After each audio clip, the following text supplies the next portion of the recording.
At this time, I have the honor to present to you the moral leader of our nation. I have the pleasure to present to you Dr. Martin Luther King, Jr.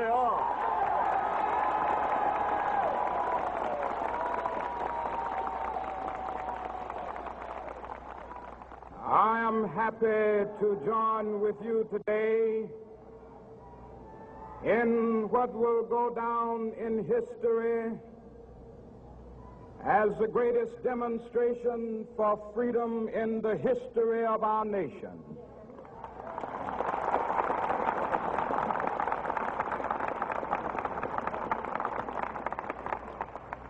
Five score years ago, a great American in whose symbolic shadow we stand today signed the Emancipation Proclamation. This momentous decree came as a great beacon light of hope to millions of Negro slaves who had been seared in the flames of withering injustice. It came as a joyous daybreak to end the long night of their captivity. But 100 years later, the Negro still is not free. 100 years later, the life of the Negro is still sadly crippled by the manacles of segregation and the chains of discrimination. 100 years later, the Negro lives on a lonely island of poverty in the midst of a vast ocean of material prosperity. 100 years later,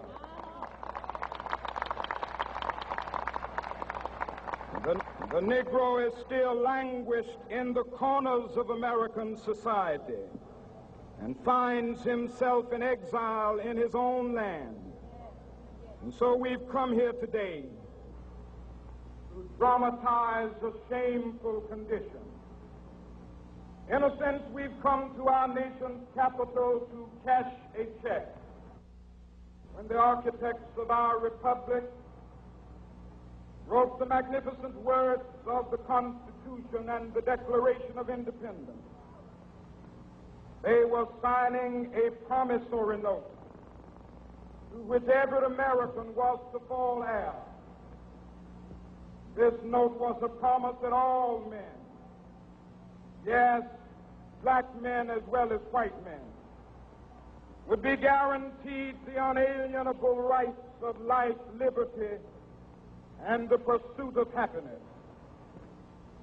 It is obvious today that America has defaulted on this promissory note insofar as her citizens of color are concerned. Instead of honoring this sacred obligation, America has given the Negro people a bad check, a check which has come back marked insufficient funds.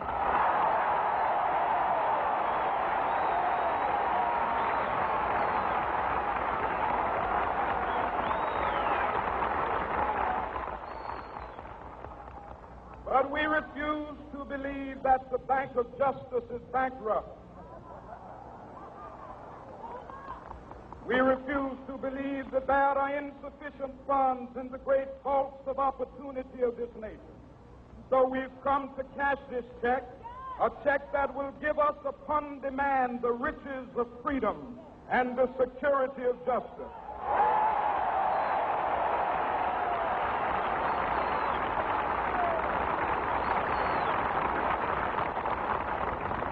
We have also come to this hallowed spot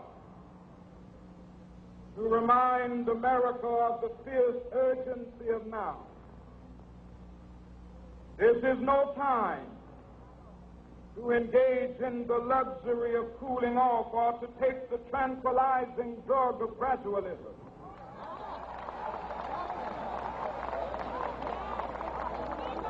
Now is the time to make real the promises of democracy. Now is the time to rise from the dark and desolate valley of segregation to the sunlit path of racial justice. Now is the time to lift our nation from the quicksands of racial injustice to the solid rock of brotherhood. Now is the time to make justice a reality for all of God's children. It would be fatal for the nation to overlook the urgency of the moment. This sweltering summit of the Negro's legitimate discontent will not pass until that is an invigorating autumn of freedom and equality. 1963 is not an end, but a beginning. Those who hope that the Negro needed to blow off steam and will now be content will have a rude awakening if the nation returns to business as usual.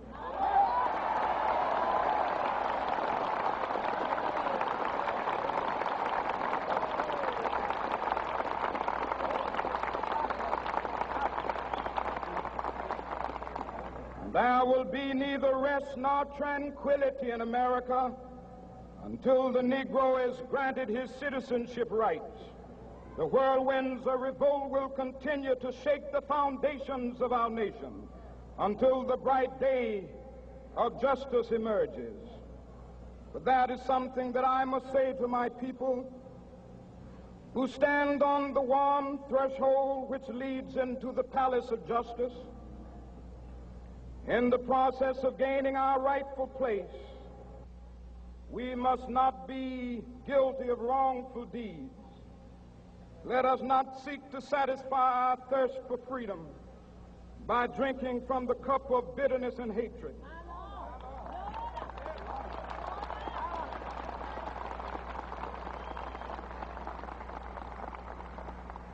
We must forever conduct our struggle on the high plane of dignity and discipline. We must not allow our creative protests to degenerate into physical violence. Again and again, we must rise to the majestic heights of meeting physical force with soul force. The marvelous new militancy which has engulfed the Negro community must not lead us to a distrust of all white people. For many of our white brothers, as evidenced by their presence here today, have come to realize that their destiny is tied up with our destiny.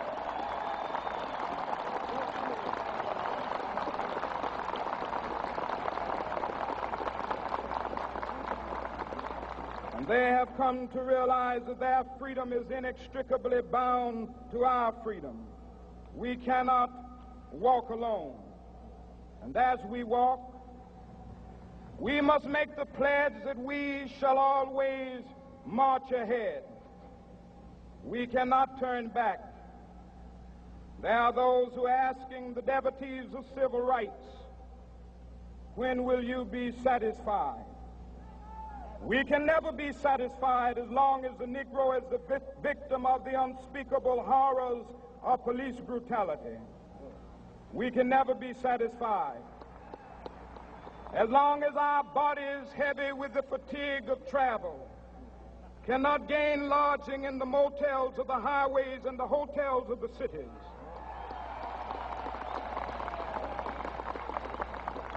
We cannot be satisfied as long as the Negro's basic mobility is from a smaller ghetto to a larger one. We can never be satisfied as long as our children are stripped of their selfhood and robbed of their dignity by signs stating for whites only.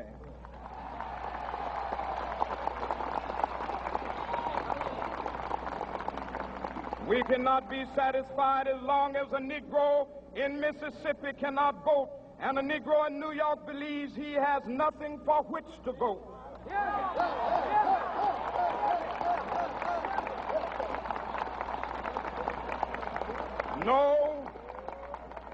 No, we are not satisfied, and we will not be satisfied until justice rolls down like waters and righteousness like a mighty stream.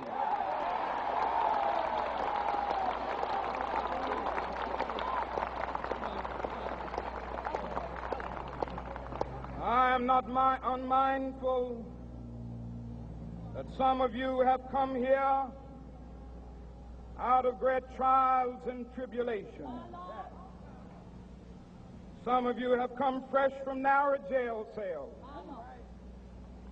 Some of you have come from areas where your quest for freedom left you battered by the storms of persecution and staggered by the winds of police brutality. You have been the veterans of creative suffering. Continue to work with the faith that unearned suffering is redemptive. Go back to Mississippi. Go back to Alabama. Go back to South Carolina. Go back to Georgia. Go back to Louisiana. Go back to the slums and ghettos of our northern cities. Knowing that somehow this situation can and will be changed. Let us not wallow in the valley of despair. I say to you today, my friend,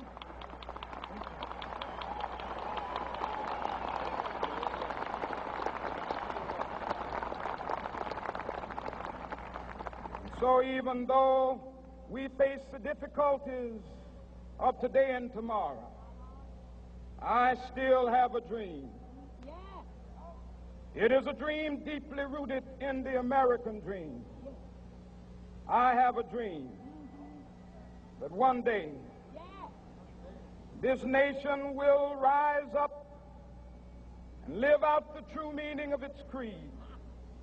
We hold these truths to be self-evident, that all men are created equal.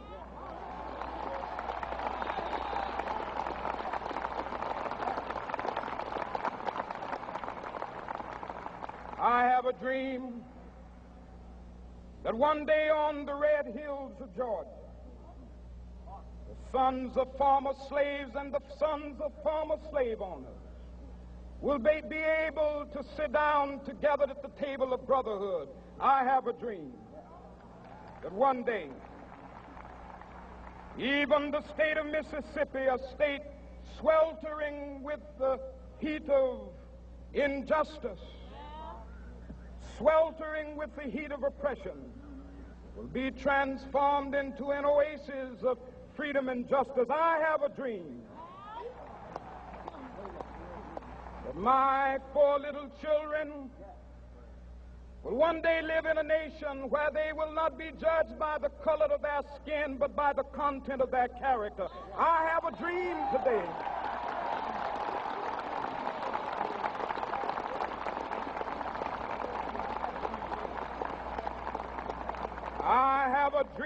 that one day down in Alabama, with its vicious racists, with its governor having his lips dripping with the words of interposition and nullification, one day right there in Alabama, little black boys and black girls will be able to join hands with little white boys and white girls as sisters and brothers. I have a dream today.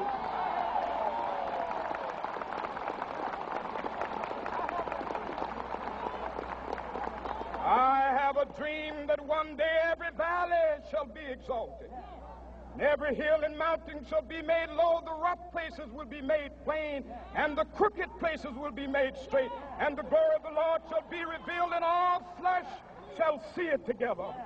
This is our hope. This is the faith that I go back to the South with. With this faith, we will be able to hew out of the mountain of despair a stone of hope. With this faith, we will be able to transform the jangling discords of our nation into a beautiful symphony of brotherhood. With this faith, we will be able to work together, to pray together, to struggle together, to go to jail together, to stand up for freedom together, knowing that we will be free one day. This will be the day. This will be the day when all of God's children will be able to sing with new meaning, "My country, tears of thee. Sweet land of liberty, of thee I sing. Land where my fathers died, land of the pilgrim's pride. From every mountainside, Let freedom ring, and if America is to be a great nation, this must become true. And so let freedom ring from the prodigious hilltops of New Hampshire. Let freedom ring from the mighty mountains of New York. Let freedom ring from the heightening Alleghenies of Pennsylvania. Let freedom ring from the snow-capped Rockies of Colorado. Let freedom ring from the curvaceous slopes of California. But not only that, let freedom ring from Stone Mountain of Georgia. Let freedom ring from Lookout Mountain of Tennessee. Let freedom ring from every hill and molehill of Mississippi, from every mountainside. Let freedom ring, and when this happens, and when we allow freedom ring, when we let it ring from every village and every hamlet, from every state and every city, we will be able to speed up that day when all of God's children, black men and white men, Jews and Gentiles, Protestants and Catholics, will be able to join hands and sing in the words of the old Negro spiritual, free at last, thank God Almighty, we are free at last.